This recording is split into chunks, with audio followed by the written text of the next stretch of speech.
The desire of Jesus to see a widespread knowledge of the life of Blessed Alexandrina Maria da Costa of Portugal is starting to be fulfilled as devotion to her grows steadily throughout the world.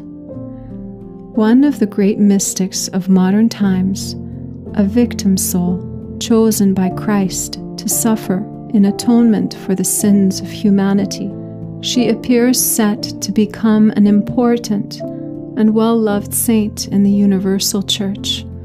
Her life gives us an example of complete fidelity to the will of Christ, and also presents an astonishing and undeniable explosion of the supernatural to an increasingly secular world. Bedridden for life from the age of 20 after sustaining a serious injury some years earlier while trying to escape from an attack on her virtue, she suffered unspeakable pain throughout her life and mystically underwent the Passion of Christ on Fridays to atone for the sins of humanity. She also had frequent ecstasies during which she saw and spoke with our Lord and Our Lady, and offered her sufferings to bring about the consecration of the world by Pope Pius XII to the Immaculate Heart of Mary, an act which in turn shortened the duration of World War II. Her life reaffirms the immense value of suffering offered in union with Jesus, and stands as a beacon of hope to those who suffer in any way, and a sign of contradiction to those who would deny the value of suffering offered in union with Jesus. She prayed especially for youth, and has been proposed by the Church as a model of purity and perseverance in the faith for today's youth. Although she was never able to visit the site of the apparitions of Our Blessed Lady at Fatima, Alexandrina's extraordinary story has many connections to the Fatima events, and her message is essentially the same. Do penance, sin no more, pray the Rosary, receive the Eucharist. Because of this, she has been described as the fourth seer of Fatima. One can point to miraculous occurrences in the lives of all the saints, but Alexandrina herself became a living miracle, for in the last 13 years of her life, she ate and drank absolutely nothing, existing on the Holy Eucharist alone. Even Sister Lucia of Fatima wrote to Father Pasquale, who was the spiritual director of Alexandrina, saying, "May the Lord grant that Alexandrina's cause of beatification advance as quickly as possible. For the glory of God, it is necessary that such a materialistic world sees that there are still souls capable of being raised into the realms of the supernatural." A plea to sinful humanity, which Alexandrina originally dictated in 1948, was engraved on her tomb at her request. "Sinners, if the ashes of my body can be useful to save you, approach. If necessary, pass on the ashes, trample on them until they disappear, but never sin again, never offend Jesus again. Sinners, there is so much that I would like to tell you. This vast cemetery could not contain all that I would like to write. Be converted. Do not offend our dear Lord anymore. Do not lose Jesus for all eternity. He is so good. Enough of sin. Love him. Love him."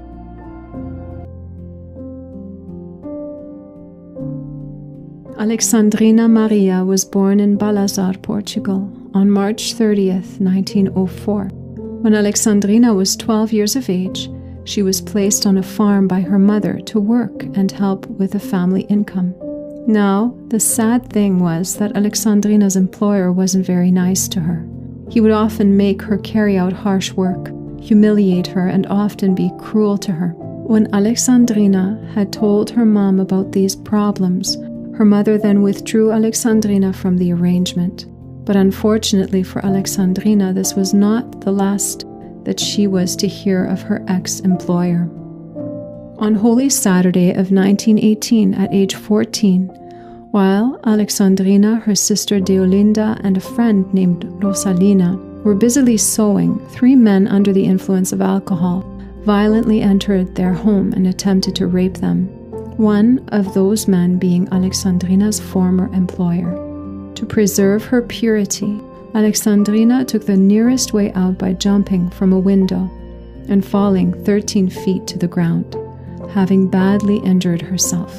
Hearing the screams of the other 2 girls, Alexandrina seized wood and dragged herself back into the house, screaming and praying, trying to defend her sister and friend.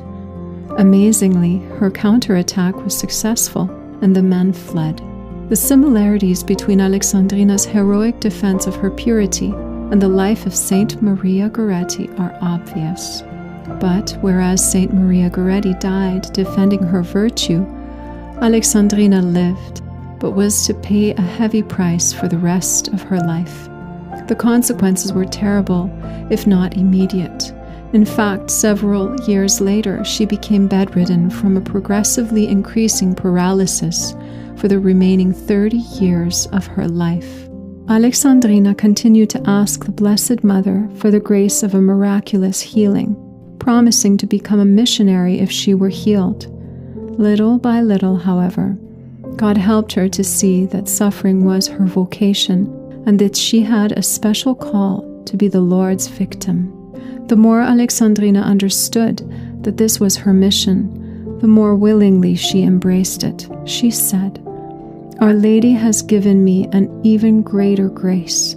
First, abandonment, then complete conformity to God's will, and finally, the thirst for suffering." The desire to suffer continued to grow in her.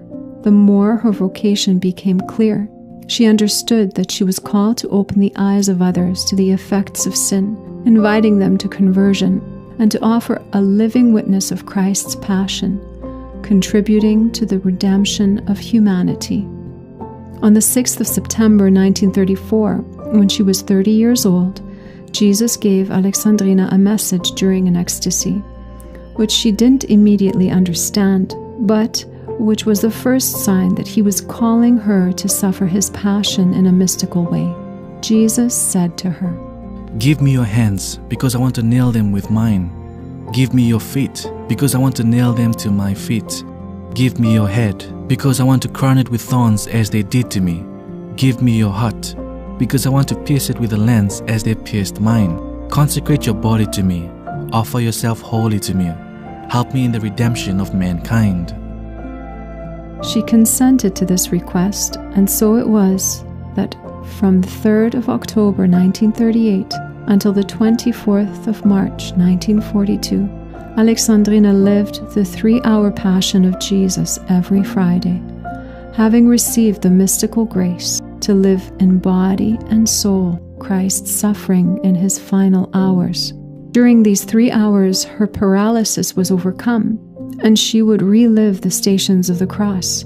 Her movements and gestures were accompanied by excruciating physical and spiritual pain. Yet, she did not despair, but decided to entrust herself to Jesus with these words, "As you are a prisoner in the tabernacle, and I am a prisoner on my bed for doing your will, so we can keep ourselves company." As a result, she began to live through ever more powerful mystical experiences for up to 182 times.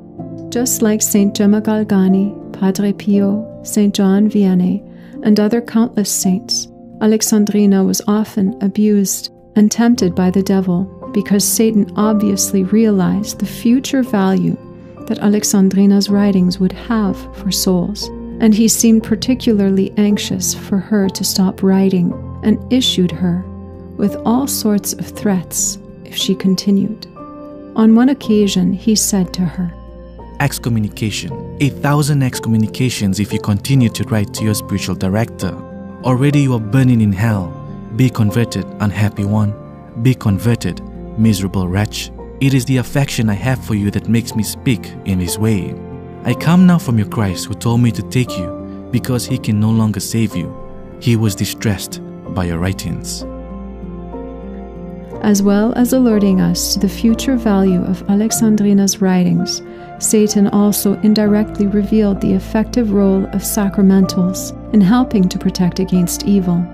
He deplored Alexandrina's use of sacramentals such as the crucifix, the rosary, the brown scapular, medals, and holy water, and frequently ordered her to stop using these things, which shows us that when used with the correct dispositions, they are valuable aids in the struggle to overcome evil.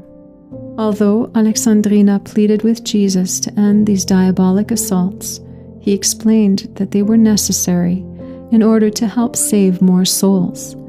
Jesus said to her, My daughter, suffering is the key to heaven. I have endured so much to open heaven to all mankind, but for many, it was in vain. They say, I want to enjoy life. I have come into the world only for enjoyment. They say, hell does not exist. I have died for them, and they say they did not ask me to do so. They have formed heresies against me. In order to save them, I select certain souls and lay the cross on their shoulders. Happy the soul who understands the value of suffering. My cross is sweet if carried for love of me. I chose you from your mother's womb. I watch over you in your great difficulties. It was I who chose them for you, that I might have a victim to offer me much reparation. Lean on my sacred heart and find therein strength to suffer everything. Beginning in 1942 until her death, Alexandrina was fed only by the Eucharist. For over 13 years, she nourished herself with just the Eucharist.